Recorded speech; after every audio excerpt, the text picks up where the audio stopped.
I'm excited to be back in Tina's garden again, and today we are going to talk about healing.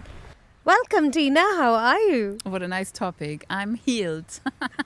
Wow, I'm as not sure though. as easy as as you make it sound, healing. We keep being on this journey, and when does it end?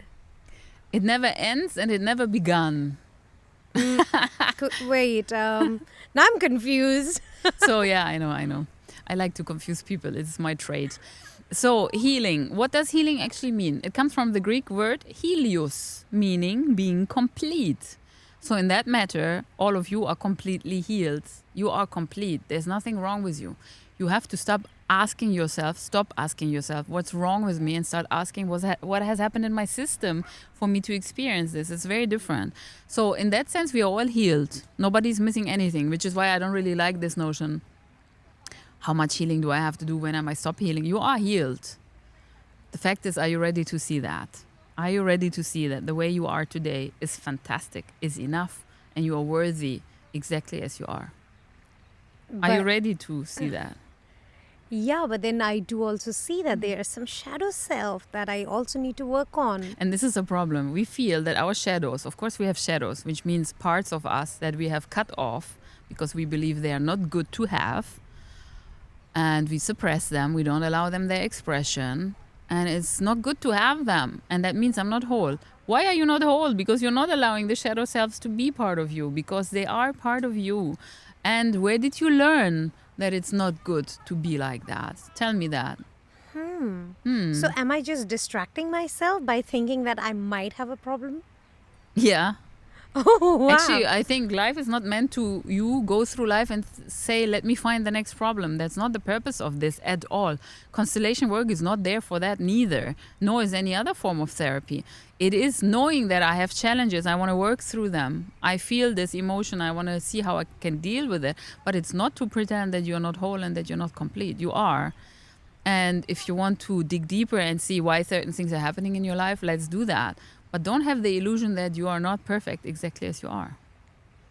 And how about when people say that if you want to get in a relationship, you have to love yourself first or heal yourself first, then only you can be in a relationship?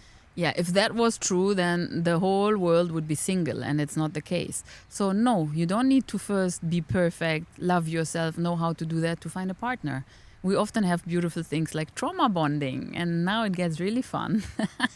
You have a wound, he has a wound, you meet each other, you mirror each other, the wound gets bigger, and you learn to let that go, maybe because out of love, you realize that you can overcome things, you can let go of things. A woman's nervous system adjusts so well in the hug of a healthy masculine. Can you remember that hug when your partner, when your fiance hugs you and you completely diffuse? Isn't that priceless? It's beautiful. And sometimes in his eyes, you see love for you that you don't even have for yourself.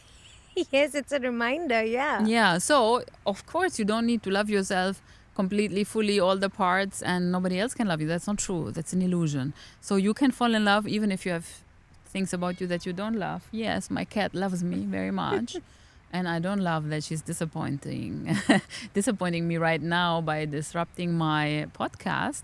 But that's life, you know? So I honor her, I honor myself, and it's an endless journey of self-discovery, I would say. I would like to call it that way, because you have so many layers, you have so many aspects to yourselves that you can discover. Yeah, let's discover shadow selves. I have a shadow workshop where I show you how to go and find your shadow. And a lot of people are like, no, that's not my shadow.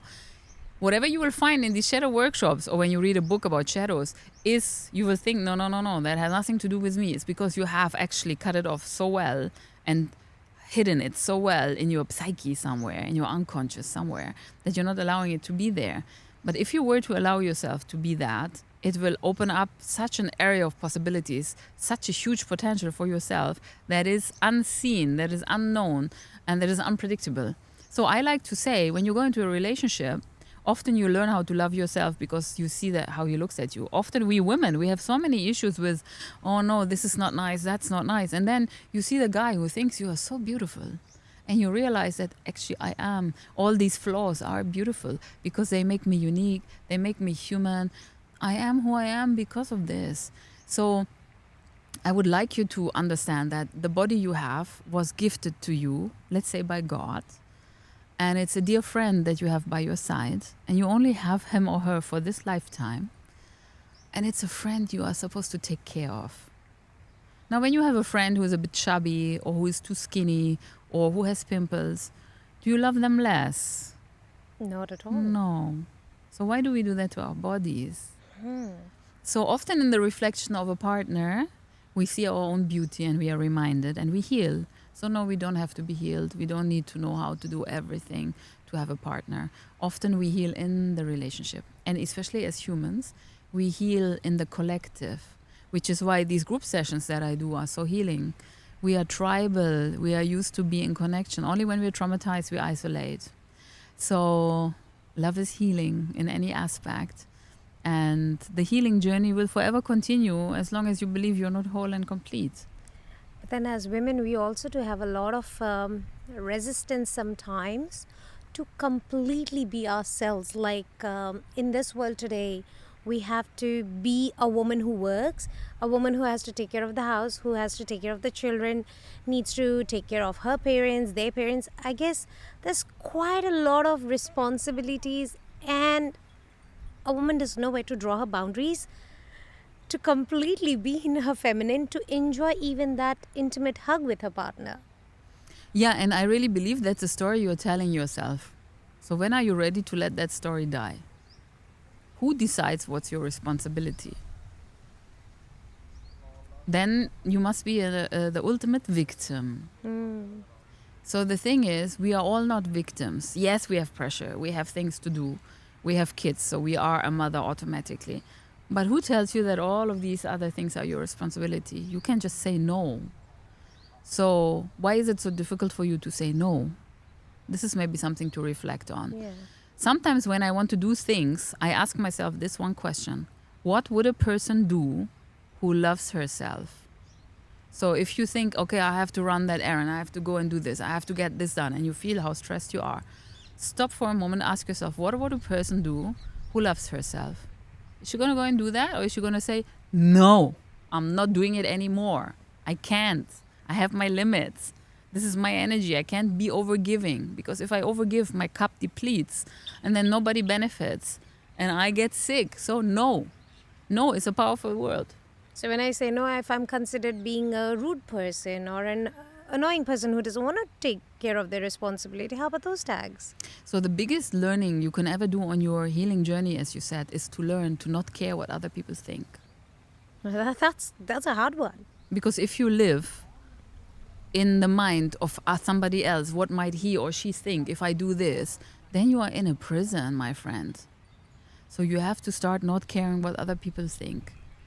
You have to see how you feel about it, be in resonance with yourself, but you cannot care.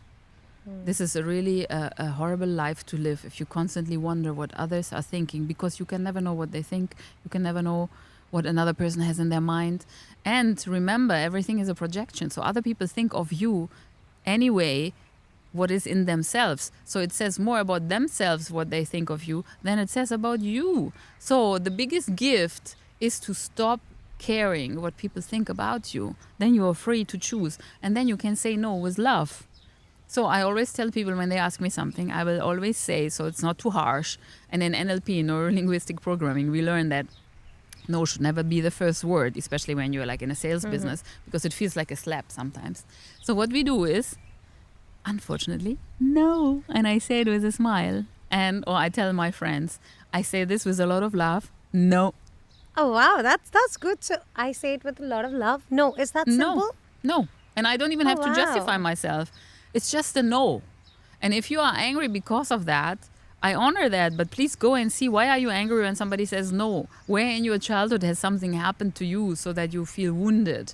It's definitely not just because I said no, because I choose. See, a no to this situation is not a no to you as a person. It's a yes to me. I cannot do it right now because my energy is depleted. And sometimes people don't understand that. And I have to stop caring if they do, because here I have one amazing being that I have to take care of. That's me. And then all my dependents, my kids and so forth. I cannot live in this world of what other people think, or I live in prison. and I'm giving myself the gift of freedom, which is not to care. That's very, very interesting, and it definitely going to take some time for me to integrate for sure. And one thing that really comes to my mind, that when we are born, we are given a body, Yes. and you're given a that body. You have been given by God to look after that body from the time you're born till the time you die. How and when do we decide to disregard all those things and start thinking of everybody else? Because it's not only me, I'm guessing it's a lot more people A that lot, they of course. have. People pleaser, right? Yes. Many of us have been people pleasers. It's because we grew up and we learned to conform. We were taught to behave a certain way to be loved. If not, we were punished. And often that punishment was that attention and love was taken away from us. You're not a good girl, go. I don't want to look at you. And some of us therefore wanted to be the good girl. There's this good girl syndrome. So ask yourself, do you want to be a good girl? Does it still mean a lot to you? Then it's time to go back to the first 7 years of your life and see what has happened there, because there's a lot to release. It's a major imprint phase. That's where we learn everything we believe today. All our belief systems go back to those first 7 years, most of them. And a lot of beliefs are really not serving us anymore. Your entire reality is based on what you believe unconsciously. So it's good to work with belief system, find limiting beliefs and release them, because perfectionism is nothing else like fear in a dress, in a beautiful dress. You want to be perfect so you're not rejected. Wanting people to be happy because of your actions, you don't understand that a person is happy or not happy based on themselves. Yes, you can love them, you can hold space for them, you can be there for them, but happiness you can never give to another person. That's an impossible endeavor. So love yourself enough to say no, and to know when there is a limit and when you cannot host another party. And if you don't, your body will teach you. And usually when the body goes to having to teach you that, it's not nice. Why do so many people have blood pressure? Why do they have cortisol? Why do they have a lot of other conditions? What's headache? All of this, your body is talking to you and telling you, I have enough. Please, please, I beg of you, listen to your body. It's time now. I've seen so many young girls. They are so disciplined and really adhere to everything that they have been asked to. And then suddenly comes a time when they completely become rebel. And they are like this wild woman, like they do whatever they want and things that they are never been expected to be done They by finally them. got it, yeah. That happens. So the rebel wakes up and you swap completely into the opposite. Now, this is a healing movement because you have been always here and this beautiful good girl, and then you realize that, oh my God, I've been living a lie. So they go to the other extreme. They exploit that and then find the balance. It's very important to find the balance. But you will always make this pendulum movement in whatever healing you do, whatever self-exploration. You go from one side to the extreme and you come back here. So, for example, when you said before, like, I have to care for my parents and so forth, you don't. And this is such a hot topic. Every time I speak about it, people get so angry in the internet. But it's ultimate truth. It's universal truth. You're born a child to behave like a child.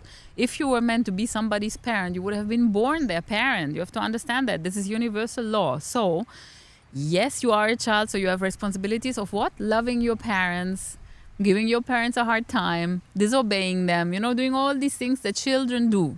So when you come back as a grown-up to your parents' house, you don't get to tell them what to do. That's not your job, really. So you live a better life when you don't do that. And you love them as a child does. But that differs from a lot of different nationalities. Like some cultures, they have this, What is a culture? like when communities, they come together and they have this idea of like how things should be for the next generation. Yes, and it's something we learn, correct? Right. So culture is always brought up to me as something set in stone. It's not. It is something we have learned has functioned in the past. We have changed. And we need to live life as per the standards of today's life. Now, when I look into Western culture, I also don't like the notion of when the old people get old, we put them in retirement homes and then we don't even visit them. That's really sad for me. And I feel that's not the solution either. It's another extreme. But for me to be able to have my parents in a retirement home and not visit them means I must have had a very traumatic childhood. Because if not, if you have a good relation, that will never happen.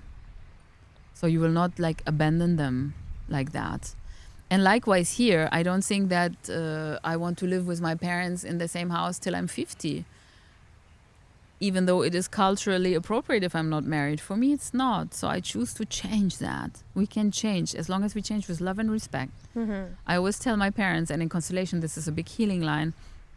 I love you, and I love the ways how you have created life and brought me up. I'm eternally grateful to you, but I'm not responsible for you. Only God is responsible for my parents.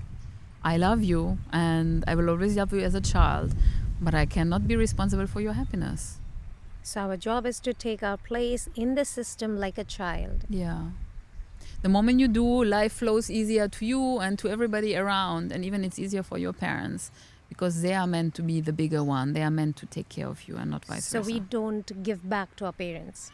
You can't give back. All you give back is your love and respect and loyalty that you can give back, but you don't owe them. You have to understand that. Life came from very, very far away. It came through your parents, not from your parents. That's a big difference. And nobody can add anything to life or take anything away from life. It came from very far away. Yes, my love. And I have not given her life. I have not given you life, but I have given you everything else. My cat just jumped on my lap for those listening to the podcast on the radio or on Spotify. And she's a beautiful, beautiful cat. Yeah, and she has given me a lot too, so she gives me love. But it's very clear in our hierarchy who's the boss. I'm big and she's small. I know it's an animal, so people will say, oh, you cannot compare that. But even there, it's a system. And we have an order and we have a hierarchy, just like in any other system. And she honors that by being the smaller one. How do you decide which system is where? How do we place a system? How do we know it's a system? Everything is a system. Nothing is not a system. You're born into a system. You're born into a family system, cultural system, economic system, religious system, country system. Everything is a system. You cannot not be in a system. It's an illusion. The moment you go to work, there's a system. Let's take work as an example. You have a boss. He's bigger than you. You are supposed to respect and listen to him. If you don't, you will have a lot of issues in your career, correct? A lot of people say, but my boss is stupid. I don't like him. It's a mirror for you. Why do you attract people like that who are, in your opinion, incompetent? Are you judgmental? Do you have an issue judging other people? Should you work on that? Why do you judge people so much? Because he's in that position for a reason. You have two choices: accept or leave. But you don't get to bitch around the whole time, be negative, spoil the whole team dynamic, because that's what you do when you stay and you're not happy. So you have two choices always: accept what is or move on. So a cat also can be a part of your system. Of course she is. Or your pets. Yes, she is. All your pets are part of your system. They're the smallest because they're very innocent. Yeah. She agrees to that. Sometimes she doesn't, but I do remind her. Right. It's very interesting to see how we unconsciously or consciously become a part of a system. Yeah, you are. So the moment you have a relationship, that's a system. The moment you have friends and there's a circle of friends, there's a system. There's a hierarchy. Who came first is first. Even in the office boy who came 5 years before me, even though I have a higher position than him, he is in the system of a higher hierarchy than me when I join because he has been there longer. But only for as long as it becomes evident what my contribution to this system is. The higher contribution has a higher hierarchy. So let's say even though the office boy was there 10 years before me when I joined, but because I'm taking a position where I take a lot of risk and that risk could lead to me having personal damage, like being fired if I make a mistake, that means I will soon be superior from the hierarchy, higher in the hierarchy, because I'm taking higher risks and it's contributing to the system. Just like your parents who are taking care of the family, they're growing you, they're teaching you, they're nursing you. You can never be bigger than them. Right. How could you ever? How could you be bigger than the organism who has given birth to you? And I always have discussions with people who don't want to agree to this. I'm always shocked. How could you think that you're bigger than the organism who hosted you? Not possible. One more thing that is a bit different from the topic we are talking about, because we see a cat. A lot of people get upset when you call your pets as your children. Yeah, they're not your children. You also have to be clear. Okay. I know you find a lot of love in that expression, saying they are your children, but They're not. It's simple Well, fact. A child, biologically, yeah, exactly. A child yeah. is, there's a definition what a child is. That's not. It's your cat. It's your furry friend. You are her guardian. Like the way they say kahu. You're Exactly. You're supposed to her take it. kahu. Okay. Like in Hawaiian philosophy, we understand that we are their guardian. And sometimes I wonder, because especially cats have very, very ancient souls sometimes. Who's the guardian, me or her? Oh. Because they Wow. also absorb a lot for us. They transmute a lot of energies for us. So yeah, animals belong to our systems just like we do, because we love and we live together. And don't forget, I'm her best friend for her entire life. She's my best friend for a certain period, but for her, I'm her best friend for her whole life. That's a biggie. So in her system, I'm super important. Wow. That's beautiful. So I am big and you are small, and you don't get to carry for me. Yeah, remember that, please. So this healing journey, you asked me earlier, when does it ever stop? And I said, when did it start? So remember that you are whole and complete, yes? But many of us use this healing journey as an excuse to get addicted to healing. They jump from course to course. They go and learn so many modalities. They somehow never stop. You have to understand that now you have made that your trauma response. That's now your coping mechanism to search for more. At some point, you have to stop searching and start being. I remember at one session you also said to somebody who has been doing these modalities over and over again, you have to let the information or the knowledge to integrate from your head to your heart. How will we do that? Like, how does it actually come from your head to your heart? You have the information, you have the knowledge, but it still did not integrate. Yeah, that's why you have to give yourself time, especially in constellations between sessions. You should give yourself weeks or months of time, sometimes years, because you need to allow this to integrate. So you have to take from the head into the heart. It's not about making logical sense of it. It's not about getting it.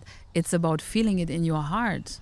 So when you learn that, yes, my parents are bigger than me and I'm smaller, and then you saw that in a constellation, some people come back after a few months and say, oh, nothing changed. I still didn't find a partner. Because often when you cannot find a partner, the block is the fact that you think you are responsible for your mom and you become the parent to your mom. So you're not able to actually attract a partner because you already have one. In these cases, they come back saying, I still didn't find one. So I ask them, okay, what did you see in your constellation? And then like, yeah, I saw that I behave, but we adjusted it in the field. Great. Constellations are dynamic. You saw it in the field. What are you doing about it in real life? You have to take action. Are you giving responsibilities back to your mom? Are you asking for help from your mom or your dad? Kids, ask. Why is it so difficult for us to say, I need this, please help me? We used to do that as an infant all the time. We are hungry, we cry, they come, they feed us. We have to keep doing that as a child. So you have to actually take your role as a child. Doesn't only just mean which responsibilities do you let go. It also is a responsibility to ask when you need. And I say thank you and bye to you. So you have to ask, Mom, I need your help. Can you help me, please? And then a lot of people are like, no, how can I? My mom already has a difficult life. There you see, you did not take it from the head to the heart. You have to. She's the mom. She will figure it out. She will know what to do. You have to be a child. You need help, please ask for it. Wow. So yeah, it's bringing it to life. And regarding this never-ending healing journey, when are you ready to let that story die? When are you ready to let the victim story die? When are you ready to let go of what has happened to you? Because you can only step into your future self and into the version you want to become if you let the old version die. And that's sometimes so difficult for us because we are scared. We don't know what's going to be next. But let me tell you this, you're only on your path when it's not clear. If the path is clear and planned out, then you're living an illusion. You're not on your path. The path, when you are on your path, step by step, you don't know where it's going. You have no idea where life is taking you, but you're trusting it, you're surrendering to it, you're taking step by step, and you don't know where this is going to end up. That's when you know that you're really on your path. Wow. Okay. So Shilpa, when are you ready to let that story go? I think right now Oh wow, done. Right now we let go. we let New go of chapter, that. new book. Let's start. What has been has been. No point of going back there. The future is unknown. All we have is right here, right now.